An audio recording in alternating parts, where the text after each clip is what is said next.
Hello and welcome to the third part of our discussion on high blood pressure prevention and treatment.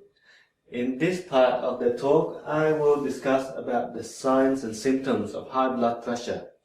Now, when you treat the signs and symptoms, you are not doing anything to cure the disease, and you are not doing anything to slow down the progression of the disease. When you treat the signs and symptoms, you just make yourself more comfortable so that you can get on with your life. But it is equally as important to treat the signs and symptoms so that you can minimize the suffering that you will have from having high blood pressure. Now back to our example before where we talk about the cut on the finger. The cause would be because I play with the knife. The damages would be the cut on the finger, and the symptoms would be the pain that I have from the cut of the finger.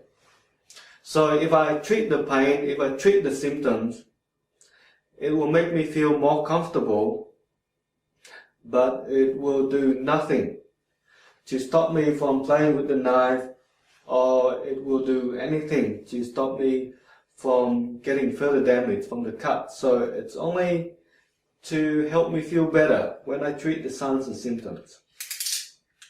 Now back to high blood pressure.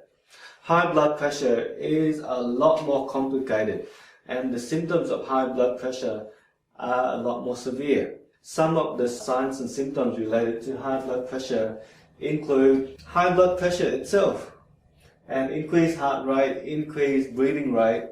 Another symptom is insomnia or poor sleep, lack of sleep. Another symptom related to high blood pressure is poor concentration, forgetfulness, bad temper, impatient. Another one is headaches, lots of headache. You could have acid reflux, indigestion, bloating, sometimes vomiting. You would have decreased sex drive, less interest on sex. And some people will be more tired, more fatigued. You could have more depression, more stress, more anxiety, and you could have poor fitness level.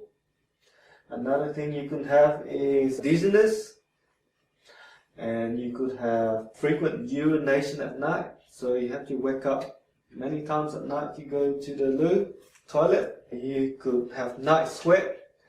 And there are probably many other symptoms of high blood pressure that I haven't mentioned.